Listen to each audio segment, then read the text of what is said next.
I've noticed that since I've graduated from this program, it's just been one opportunity after another opening up for me. Since graduating the program, I've accomplished all those goals. And it started with these small things, achieving these little goals. Since graduating from the Recovery Court program, I would say that my life is beautiful. I still have bad days. The difference is that today I live with hope. They gave me a platform to share my story and inspire hope in other people who may very well be hopeless. Currently, I am a student at Radford University. I just graduated with my associate's degree from New River. I have a niece and nephew that mean the world to me. When I was 16, I was in high school. My friend and I decided that it would be a good idea to start drinking together. I remember they drink normally, but I took it over the limit. I got blackout drunk the very first time I ever drank. Instead of it scaring me, it just made me want to do it more. And it just went from drinking to other substances. And then by the time I graduated from high school, I hadn't really let my grades slip, but I was struggling to maintain the grades that I always, had kept. And that was really important to me in school.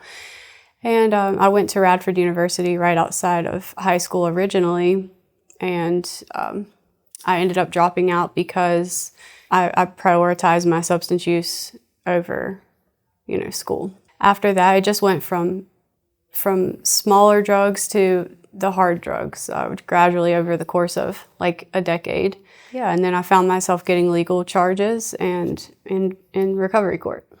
The connection that I had with the people in the program, with the staff, they directed me to go to NA and AA, and I got really involved with NA, and that became a big part of my recovery journey.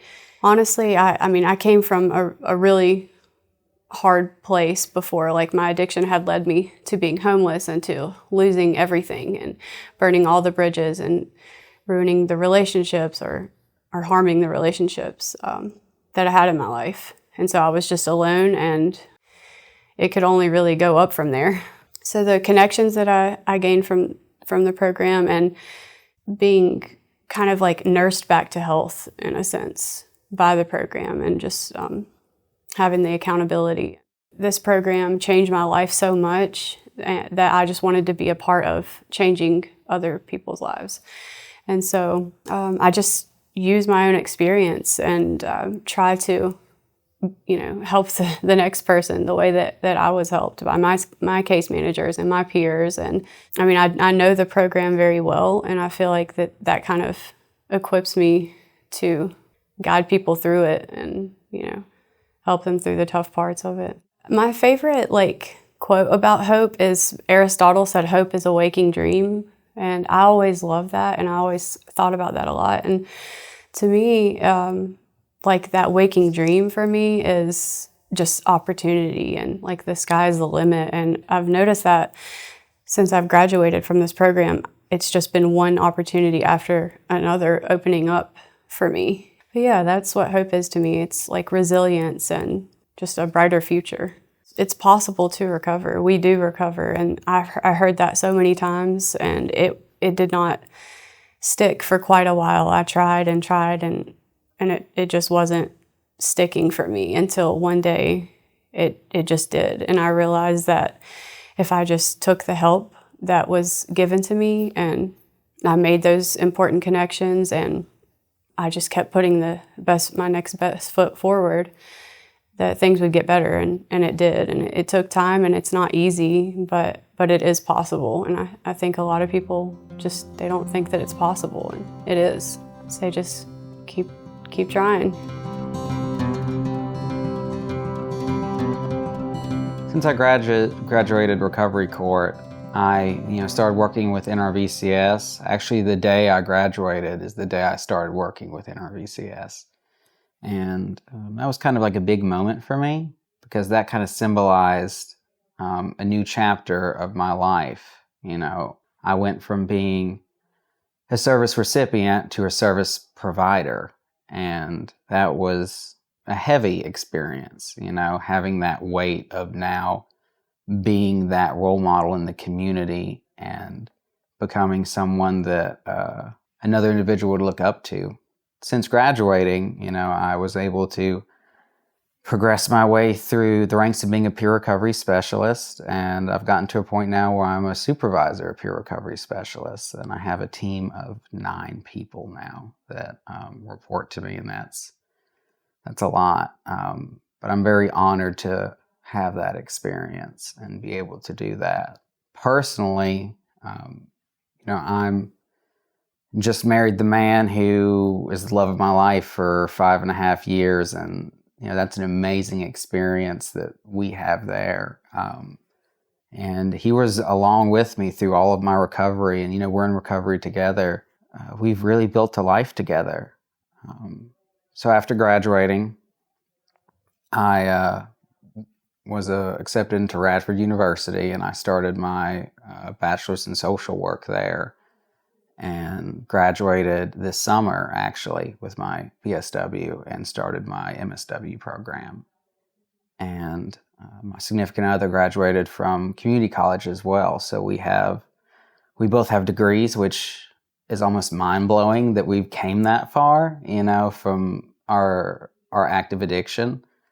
Because we're a unique experience we actively use together, and we have a similar recovery story. And because of that, we have a unique bond, both being queer individuals in long-term recovery, and that's allowed us to really understand one another on a level.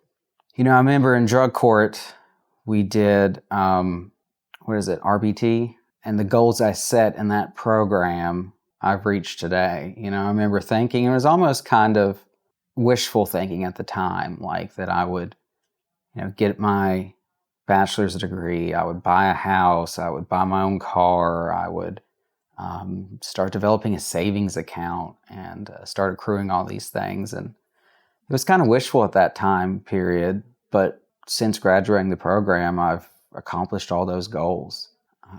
And it started with these little things that just add up over a period of time, and then you eventually achieve these really big goals. And I think someone once said that, you have to eat the elephant one bite at a time.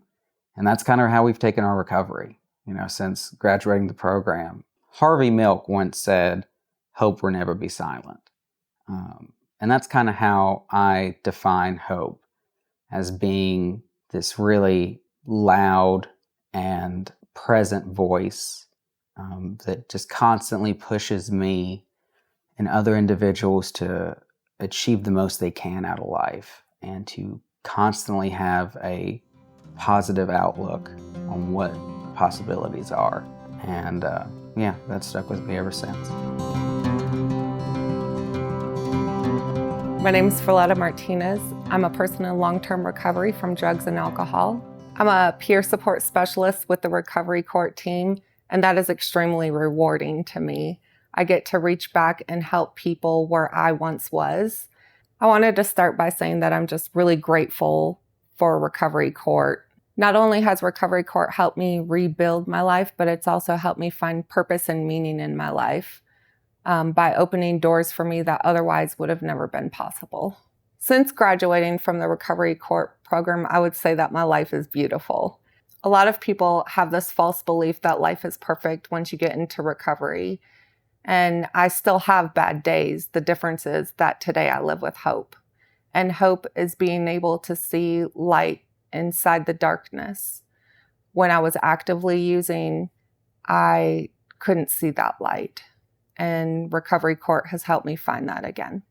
One thing that's really helped me since graduating is staying connected to the things that support my recovery and wellness today. I put in the tools that I've learned through the treatment and the program, and I stay connected to the recovery courts. I stay connected to other recovery practices that I have and mutual aid meetings and other people in recovery.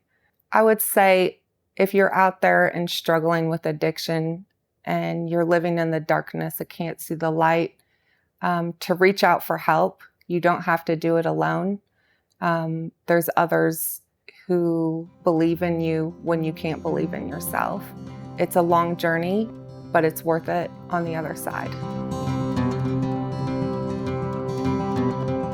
I think the biggest reward, or should I say benefit, of graduating the program is it like eradicated stigma, where you have people that didn't believe, thinking, people just trying to get from up under charges, or, use it to get their children back, or, just an alternative to jail. But I had an opportunity to silence some of those critics, especially with the extensive background that I have.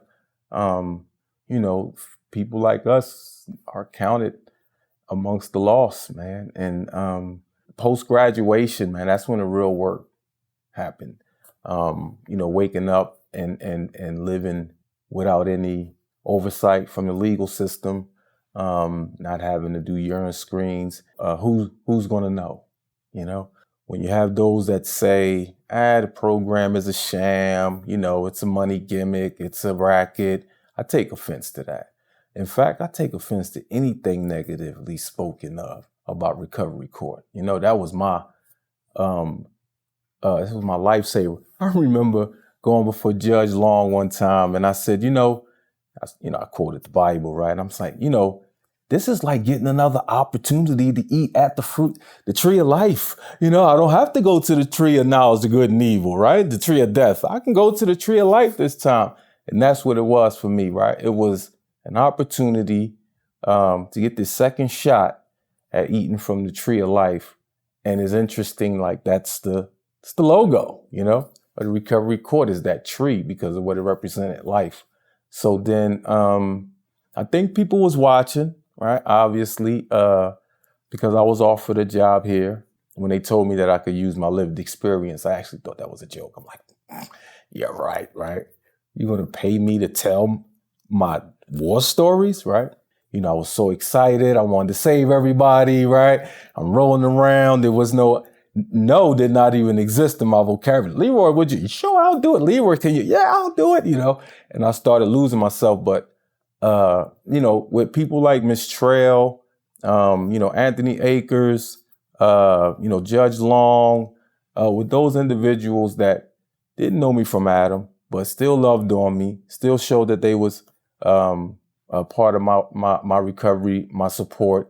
Those people stayed connected with me even after I got out the program, before I start working here. And it showed that I had purpose. This was interesting, to have a caseload of individuals that depended on me showing up healthy. These are the things that kept me from using. It's hard to tell you a lie it's not hard to tell a lie. It's hard to keep, because the only way the lie works is I got to keep lying. And that's when I used to think like, well, who would know? I would say I would know. And then I would have to lie to these individuals that depend on me to show up every day. I love the work I do, Mike. I really do. I get exhausted. I'm old, man, right? But I wouldn't change it for nothing in the world. My children say that they proud of me. Here's the beauty. I got a college degree, dude. I just got it in the mail last month. I got a college degree. It took me 20 years to get it, but it wouldn't have happened without Recovery Court. They gave me an opportunity to work on my internal struggles, resentments that I may have had against relatives. Most importantly, the substance use piece. They gave me an opportunity to bridge gaps, rekindle relationships with my children. They gave me an opportunity to have safe places so I could focus on, my relationship with a higher power. But just as important, they gave me a platform to share my story, and inspire hope in other people who may very well be, hopeless. Hope is more important than oxygen, food, water. It's the belief that I have purpose and I mean something and I matter, to if nothing else to myself, that I'm here for a reason. And the minute I figure that piece out, then my life will improve. The quality of my life will improve. But it starts with having that hope on the inside that I matter. That's what hope means to me.